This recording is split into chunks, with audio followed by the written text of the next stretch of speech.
Բարի առավոտ հարգելի հետևորդներ, ABC լուրերն ուղիղ եթերում սկսում է իր աշխատանքը, ես Գառնի Մութավյանն եմ։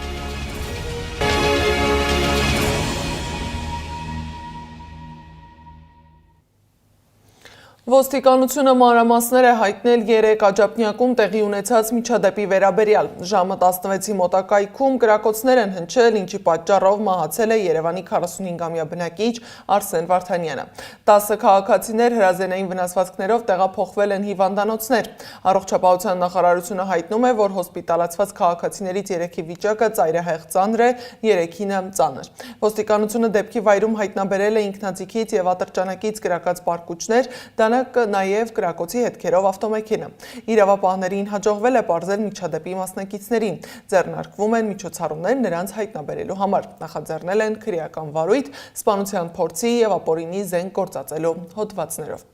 Աջափնյակում ականատեսը պատմել է, որ կրակոցների ձայնից դաշտում խաղացող երեխաները վախեցել են։ Բնակիչները ձայներ են լսել, պատուհանից նայել եւ տեսել, որ մեծ թվով երիտասարդներ շենքի դիմացով անցել են։ Ոստիկանությունը տեղում ինչ ասեմ։ Եթե նման բաներ լինում, իրանք լավ գիտեն ովքեր են։ Դուք միանգամից կրակոցի ձայներ, թե դրան նախորդել են վիճաբանության։ Չէ, ձայները լսեցինք, լուսամուտից նայեցինք ու տեսանք բավական մեծ թվով երիտասարդներ մեր շենքի դեմով անցան։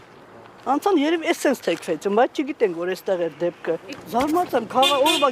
կենտրոն, օրը ցերեկով ավտոմատի ձայն։ Այդքան բան եմ տեսել, ու այդ մեծ թվով երիտասարդներ մեր շենքի առաջով անցան։ Սոցիալական հարցերի եւ աշխատանքի նախարարությունը հայտնել է, որ Ծափաթաղում սպանված 3 տարեկան Տիգրանի քրոջն ու եղբայրներին վերադարձրել են ընտանիք մոր մոտ։ Գերատեսչությունը վստահեցրել է, որ ընտանիքը լինելու է նախարարության դիտակետում ու հսկողության ներքո։ Հիշեցնեմ, որ Ծափաթաղ գյուղի բնակիչ 2022 թվականին ծնված Տիգրան Հովհաննեսովը կորել էր հոկտեմբերի 27-ին։ Երեխայի դին գտել են նոյեմբերի 2-ին Ծափաթաղ գյուղի հարակից Ջիլ գյուղի ցուցանակից մոտ 60 մետր հեռավորության վրա դաշտամիջյան հատվածում։ Երեխային սպանել էր հայրը։ Մասյացոտնի թեմը հայտարարություն է տարածել։ Թեմի նախկին առաջնորդի ուղղորդմամբ սոցհարթակներում քահանաների հասցեին հնչել են անձնական բնույթի զրպարտություններ։ Թեմի 19 քահանաները հայտարարությամբ հերքել են կարգալույց հոգևորական Արման Սարոյանի ասացները։ Ըստ նրանց Մասյացոտնի թեմի առաջնորդի փոփոխությունը պայմանավորված չի եղել քահանաների վրա որևէ ճնշմամբ։ Կանգնած լինելով խղճի եւ պատասխանատվության առջև, վեհապար Հայրապետին ներկայացրել ենք նախկին առաջնորդի իրական կերպարը։ Հայտարարել են քահանաները։ Նախկին Գևորգ Սրբազանը մեզ քահանաներից մեղադրում է իբր հանուն օրվա հացի ճշմարտությունը զոհաբերելու համար։ Սա ոչ միայն հերյուրանք է, այլև ծանր վիրավորանք մեր արժանապատվությանը։ Տարիներ շարունակ թեմի առաջնորդի անմիջական պարտականությունն է եղել ապահովել քահանաներից արժանապատիվ վարձատրությունը, ինչը հակառակ բազում խոստումների չի իրագործվել։ Ավելին, քահանաներս հաճախ կեղեքվել ենք, ստիպված լինելով սեփական միջոցներից հոգալ թեմի եկեղեցիների կոմունալ ծախսերը, կազմակերպել դրամահավաքներ կարիքավոր քահանաներին օգնելու եւ միջոցառումներ կազմակերպելու նպատակով, ինչպես նաեւ զբաղվել են գրքերի եւ ապրանքների վաճառքով, թեմի բյուջեն համալրելու պատճառաբանությամբ։ Շատ դեպքերում չվաճառված գրքերի դիմաց պարտավորվել ենք վճարել մենք ինքներս։ Փաստաբան Արա Զոհրաբյանն էլ հայտարարել է, որ Արմավիրի Առաջինատյանի ընդհանուր իրավասության դատարանի նախագահ Հովհաննես Մելքոնյանին, դատավոր Սիմա Աբովյանին ու դատավոր եւ բարձրագույն դատական խորհրդի անդամ Էդգար Հովհաննիսյանին քրեական պատասխանատվության ենթարկելու հարցը մոտ ապագայում դրվելու է սեղանին։ Ըստ փաստաբանի այդ դատավորները շահադիտական, անձնական, այլ շահագրգռվածությունից կամ խմբային շահերից ելնելով ակնհայտ անարդար դատավճիռ են կայացրել։ Այս հոդվածով նախատեսված է 1-ից 4 տարի ազատազրկում։ Այս դատավորներից Հովհաննես Մելքոնյանը եւ Սիմա Աբովյանը երկու տարբեր քաղաքացիների Ստեփան Ասատրյանի եւ Արամայիս Թախմազյանի հայցադիմումները վերադարձնելիս գրեթե նույն տեքստով որոշումներ են կայացրել, ինչը նույնպես ապացույց է, որ այս դատավորները գործում են խմբային շահերով։ Բոլոր 3 դատավորները կոպտորեն խախտել են ինչպես սահմանադրության, այնպես էլ Հայաստանի Հանրապետության եւ հայաստանյաց առաքելական Սուրբ եկեղեցու հարաբերությունների մասին եւ խղճի ազատության եւ կրոնական կազմակերպությունների մասին օրենքները։ Ըստ այդ նորմերի Հայաստանի Հանրապետությունը ճանաչում է հայաստանյաց առաքելական Սուրբ եկեղեցու ինքնակառավարումն իր նվիրապետության սահմանում, պետությունը չի միջամտում եկեղեցու ներքին կյանքին։ Հակակոռուպցիոն դատարանը վարույթ է ընդունել գլխավոր դատախազության ապօրինի ծագում ունեցող գույքի բռնագանձման վերաբերյալ հերթական հայցադիմումը։ Գլխավոր դատախազությունը պահանջում է, որ դատարանը ազգային ժողովի հանրապետական խմբակցության նախկին падգամավոր Կարեն Ավագյանից հօգուտ Հայաստանի Հանրապետության բռնագանձել 10 անշարժ գույք, որից 3-ը գտնվում է կենտրոն վարչական շրջանում, 12.718.000 դրամ որպես ապօրինի դրամական միջոցների մնացորդ եւ այլն։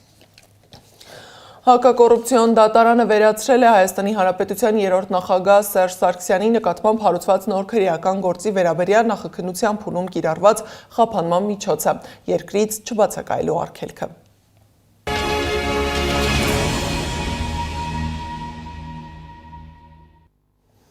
Այսօր Վաշինգտոնում մեկնարկելու է Խաղաղության խորհրդի առաջին նիստը։ Փաշինյանը դեռևս երեկվանից Միացյալ Նահանգներում է։ Խորհուրդը, որի նախագահ Դոնալդ Թրամփն է, ստեղծվել է վերահսկելու Գազայի հրադադարի պահպանումը եւ հետպատերազմյան վերականգնման գործընթացը։ Ադրբեջանի նախագահ Իլհամ Ալիևը եւս խորհրդի կազմում է եւ հավանաբար նա նույնպես կմեկնի Վաշինգտոն նիստին մասնակցելու։ Ավելի վաղ Կրեմլը հայտնել էր, որ չեն պլանավորում մասնակցել Խաղաղության խորհրդի առաջին նիստին։ Վատիկանը նույնպես մերժել է հրավերը։ Կարծում են, որ ճգնաժամային վիճակների կառավարման հարցերով պետք է զբաղվի միավորված ազգերի կազմակերպությունը։ Զուգահեռ Հայաստանի իշխանության ներկայացուցիչները շարունակում են խոսել թրիփի մասին։ ԿՊ-ական падգամավոր Սարգիս Խանդանյանի խոսքով թրիփ նախագիծը Հայաստանի տնտեսության զարգացման տեսանկյունից միանշանակ օգտակար է, բայց պետք է հաշվի առնել նաև անվտանգային եւ աշխարհաքաղաքական կոմպոնենտը, որովհետեւ տարածաշրջանային հաղորդակցությունների ապաշրջափակումն ամենաբարդ հարցերից է եղել Հայաստանի եւ Ադրբեջանի վերջին տարիների բանակցություններում։ Ազգային ժողովի падգամավորը շեշտել է, որ Հայաստանը շահագրգռված չէ այլ երկրների ռազմական ուժեր տեղակայել Հայաստանի Հանրապետության տարածքում, հատկապես սահմանների երկայնքով։ Իսկ այս ընթացքում մեր ռազմավարական դաշնակցից գալիս են հստակ ազդակներ, որ հետևում ու վերլուծում են պաշտոնական Երևանի ասած յուրաքանչյուր արտահայտություն։ Ռուսաստանի Դաշնության արտգործնախարարության պաշտոնական ներկայացուցիչ Մարիա Զախարովան արձագանքել է Փաշինյանի վերջին հայտարարություններին, դրանք անվանելով տարօրինակ եւ փոքր-ինչ անընդունելի։ Խոսքը վերաբերում է հայկական երկաթուղիներին եւ դրանց կառավարման հարցին։ Հայաստանի երկաթուղային ցանցը հարավկովկասյան երկաթուղիներ ընկերության կառավարման տակ է արդեն ավելի քան 20 տարի։ Այդ ընթացքում ռուսական ընկերությունը ոչ միայն կայուն կերպով կատարում է իր կոնցեսիոն պարտավորությունները, այլև զգալի միջոցներ է ներդնում ենթակառուցվածքների եւ շարժակազմի արդիականացման նպատակով։ Երևանում, սակայն, այս մասին կարծես թե մոռացել են։ Ինչ վերաբերում է հայկական երկաթուղիների Ադրբեջան եւ Թուրքիա գնացող երկու հատվածների Երևանի խնդրանքով վերականգնման վերաբերյալ մեր մոտեցմանը, ապա այն փետրվարի 12 հստակորեն արտահայտել է Ռուսաստանի փոխվարչապետ Ալեքսեյ Օվերչուկը։ Մենք այդ տեսակետին էլ հավատարիմ կմնանք։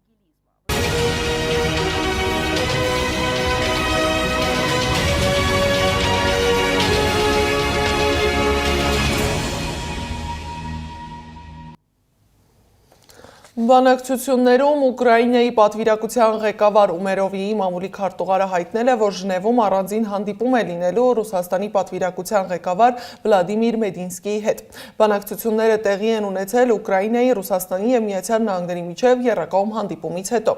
Ուկրաինայի եւ Ռուսաստանի ներկայացուցիչների միջև բանակցությունները տևել են ավելի քան 2 ժամ։ Հունգարիայի արտգործնախարար Պետեր Սիարտոն հայտարարել է, որ Բուդապեշտը կասեցրել է դիզելային վառելիքի արտահանումը Կիև։ Ըստ նախարարի, դրանց արտահանումը չի վերականգնվի այնքան ժամանակ, քանի դեռ չեն վերսկսել նավթի մատակարարումները Դրուժբա նավթամուղով։ Թուրքիայի նախագահ Ռեջեփ Թայիփ Էրդողանն էլ հայտարարել է, որ իրատեսական եվրոպական անվտանգային համակարգ չի կարող կառուցվել առանց Թուրքիայի։ Ըստ նրա, Թուրքիան մեծ դրական ներդրում կունենա ԵՄ-ում։ Թուրքիան Եվրամիությանն անդամակցելու հայտ է ներկայացրել դեռևս 1987 թվականին, իսկ 1999-ին ստացել է թեկնածու երկրի կարգավիճակ։ Բանակցությունները սկսվել են 2005-ին, սակայն ներկայում դրանք գործնականում սառեցված են ժողովրդավարության, մարդու իրավունքների եւ Կիպրոսի հարցի շուրջ եղած լուրջ տարաձայնությունների պատճառով։ Հայաստանի ֆուտբոլի ֆեդերացիան հայտարարել է, որ Հայաստանի ազգային հավաքականի ֆուտբոլիստ Տիգրան Բարսեղյանն ավարտում է կարիերան հավաքականում։ Եվ վերջում եղանակի մասին, օդի ջերմաստիճանն աստիճանաբար կնվազի 4-ից 5, Լոռիում, Տավուշում եւ Սյունիքում 7-ից 10 աստիճանով։ Առանձին շրջաններում եւ Երևանում տեղումները կշարունակվեն։ Սպասվում է նաեւ քամուշ գնացում։ Այս ժամի համար նախատեսել էինք այսքանը, շարունակեք հետևել մեզ YouTube-ում, Facebook-ում, Telegram-ում, WhatsApp-ում, Instagram-ում ու TikTok-ում կամ այցելեք մեր պաշտոնական կայք www.abcmedia.am։ ABC լուրերը եթերում կլինի ժամը 12-ին, մաղթում եմ արդյունավետ աշխատանքային օր, կհանդիպենք։